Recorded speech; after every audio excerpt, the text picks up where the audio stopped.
Alors salut, bienvenue dans cette nouvelle vidéo consacrée à WordPress. Dans cette vidéo, nous allons prendre un peu de temps pour parler des différentes pages d'accueil. La page d'accueil par exemple des articles, celle qui s'affiche et qui liste l'ensemble de nos articles, la page d'accueil des pages, la page d'accueil des catégories, ainsi de suite. Commençons ici par les articles. Donc je peux cliquer directement sur article ou lorsque je le survolais, je pouvais cliquer sur tous les articles, ce qui va me lister l'ensemble de mes articles.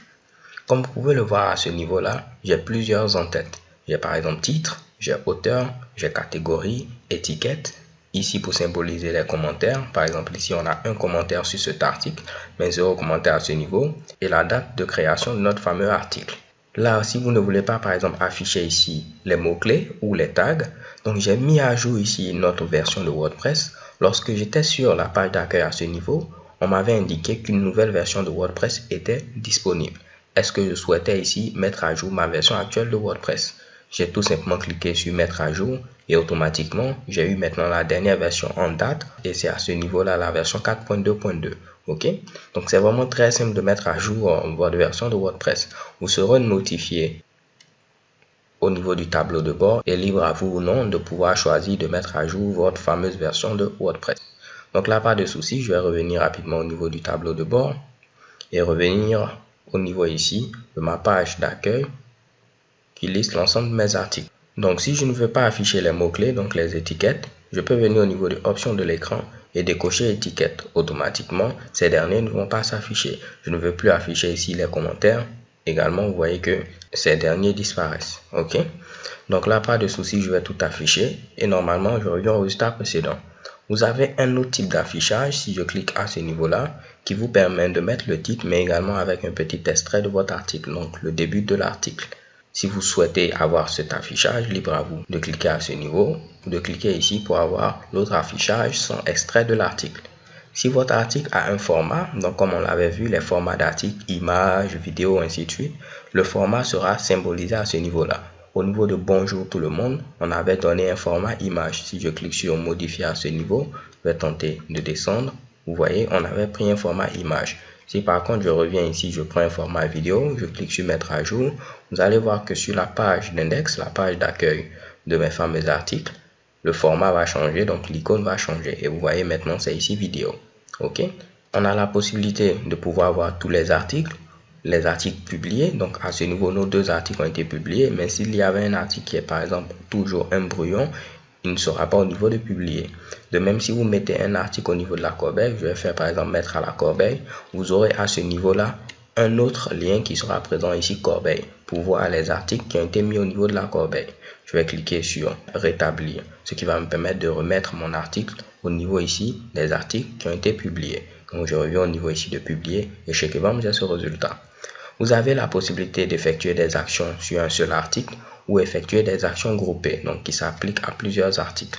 Si je sélectionne mes articles, je peux venir ici et dire que je veux modifier ces articles ou je veux déplacer ces éléments au niveau de la corbeille. Lorsque vous sélectionnez l'un de ces Mitsubishi, il faudra cliquer sur appliquer, que ce soit en haut ou tout simplement en bas. Parce que lorsque vous sélectionnez quelque chose, automatiquement en cliquant sur appliquer, que ce soit en haut ou en bas, c'est ce que vous avez mis ici qui sera appliqué. Je vais vous le prouver. Là, j'ai mis déplacer dans la corbeille. Je clique sur appliquer. Mes deux articles vont être automatiquement mis au niveau ici de la corbeille. Et chez Kebam, voici le résultat. Si je veux rétablir, je peux cliquer sur rétablir ici, puis rétablir ici. Mais je peux tout sélectionner, faire une action groupée. Ce sera rétablir. Et je clique sur appliquer. Et mes deux articles maintenant seront de retour. Et ce seront des articles publiés à ce niveau-là. Ok? Vous avez la possibilité de filtrer les articles par date. Donc, je peux avoir tous les articles de mai 2015 ou les articles de mars 2015. Donc, je sélectionne par exemple mars 2015 et je clique sur filtrer. J'aurai tous les articles qui ont été publiés en mars. Cet article a été publié en mars, ce dernier également en mars, donc ce sont mes deux articles. Mais si je prends mai 2015, aucun article n'a été publié en mai, donc je n'aurai rien ici comme résultat. Chez Kebam, vous voyez à ce niveau-là. Vous avez également la possibilité de filtrer les articles par catégorie. Donc là, je vais mettre ici programmation. Je ne vais toujours rien avoir pour résultat. Parce que là, c'est comme si je demande tous les articles qui ont été publiés en mai 2015 et qui ont la catégorie programmation. Vu que je n'ai aucun article qui a été publié en mai 2015, je n'aurai aucun article également à ce niveau-là. Donc là, je vais mettre toutes les dates et les articles qui seront dans la catégorie programmation. Donc comme vous pouvez le voir, si vous avez beaucoup d'articles, cela va vous permettre de pouvoir très facilement filtrer votre article. Si vous avez également le titre de votre article, vous pouvez le taper à ce niveau-là. Donc là, je vais mettre ici le monde, puisque je sais que j'ai un article bonjour le monde. Automatiquement, il va trouver cet article-là. Mais là, il ne l'affiche pas. Pourquoi? Parce que j'ai sélectionné la catégorie programmation. Or, cet article n'est pas dans cette catégorie. Donc, je vais faire d'abord filtrer pour revenir à ce qu'on avait précédemment. Mais cette fois-ci, lorsque je vais mettre ici le monde, j'aurai cet article-là, bonjour le monde. OK? Donc, vous pouvez après, par exemple, filtrer également avec bonjour et vous aurez l'article bonjour le monde. Donc, cela fonctionne à la perfection. Autre chose, c'est qu'au niveau de options de l'écran, vous avez la possibilité de dire combien d'éléments il faut afficher par page. Donc là, par défaut, c'est 20 éléments par page. Moi, je vais mettre il faut afficher seulement un élément par page et je clique sur appliquer. Si je vais au niveau de tous les articles, non, là, je n'ai plus de filtre appliqué. Vous voyez qu'il m'affiche seulement un article par page. Et je peux passer à la page suivante qui va me permettre d'afficher le deuxième article, revenir également à la page précédente et ainsi de suite. Donc, cela peut être intéressant dans quel cas? Si vous avez plein d'articles et vous souhaitez appliquer une modification à tous ces articles, en lieu place de sélectionner tous les articles d'une page, appliquer la modification, passer à la page suivante, appliquer la modification à tous les articles, ainsi de suite, vous pouvez mettre un grand nombre ici, par exemple ici 120, 180 éléments par page. Comme ça, lorsque vous allez appliquer votre modification, elle sera appliquée à un grand nombre et vous n'aurez pas à passer de page en page pour pouvoir appliquer cette modification-là. J'espère que l'explication que je viens de donner est assez simple et claire. Donc les gars, en grosso modo, voilà la page d'accueil des articles. Comme vous pouvez le voir ici, vous avez trois possibilités pour pouvoir ajouter des articles. On peut cliquer sur ajouter, on peut cliquer sur créer article, on peut cliquer sur au niveau de article, cliquer également sur ajouter. Venons au niveau de la page d'accueil des pages. Donc ça fait beaucoup de pages à ce niveau. C'est quasiment la même chose qu'on avait eu à faire précédemment. Sauf que vous avez ici moins d'en-tête, il n'y a pas de catégorie et de mots-clés au niveau des pages, raison pour laquelle ils ne sont pas présents ici. Mais tout ce qu'on avait vu précédemment s'applique également à ce niveau-là. Autre chose dont je n'ai pas parlé au niveau ici des articles, lorsque vous survolez, vous avez la possibilité de faire une modification rapide. Une modification rapide, c'est une modification sur place. Donc, vous n'aurez pas à avoir ici une nouvelle page qui sera ouverte. Vous pourrez modifier rapidement ici votre fameux article. Par exemple, modifier son titre, ainsi de suite. Et après, cliquer sur mettre à jour. On y reviendra, ne vous inquiétez pas. Vous avez la possibilité de cliquer sur modifier pour modifier l'article, pour le mettre à la corbeille, également l'afficher. Cela va s'appliquer également aux pages. Je peux modifier, faire une modification rapide, ainsi de suite. Mettre à la corbeille et afficher. Venons maintenant au niveau de articles et catégories. On va voir la page d'accueil ici des catégories. C'est cette page qui est présente à ce niveau-là. On peut ajouter une nouvelle catégorie en mettant ici le nom, un identifiant qui est tout simplement un petit slug.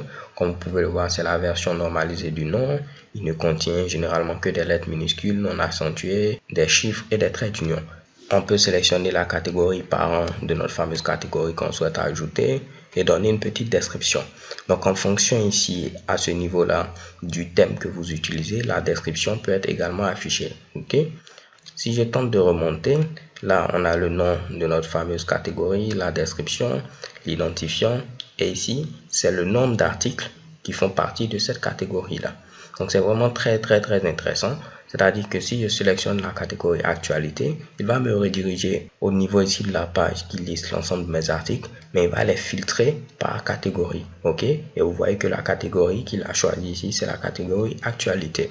Ce qu'il faudrait savoir lorsqu'on va parler des extensions, des plugins, lorsque vous allez installer certaines extensions, ces extensions-là vont rajouter d'autres en-têtes ici. Ce qui va faire que vous pourrez avoir plein d'en-têtes qui ne sont pas vraiment nécessaires, mais qui vont tout simplement alourdir ici l'affichage. Comme je vous l'ai dit, au niveau des options de l'écran, vous pourrez ici les masquer en désélectionnant l'élément en question. Donc là, normalement, rien de bien compliqué. De la même manière qu'on avait vu ici la page d'index des catégories, on aura également la page d'index ici des mots-clés, nouvellement appelée étiquette, qui est quasiment la même. Donc là, vraiment pas besoin ici d'explication. Donc les gars, c'est tout pour cette vidéo. L'idée, c'était de voir un peu comment se présentent en grosso modo les pages d'index. C'est vraiment très important de maîtriser un peu comment s'en servir parce que cela va vous permettre d'être beaucoup plus productif lorsque vous allez commencer à avoir beaucoup de données. Vous pourrez faire des petits filtres. Vous pourrez également ici appliquer des actions groupées et ainsi de suite. So thank you guys for watching. Don't forget to subscribe and have a nice day. Peace.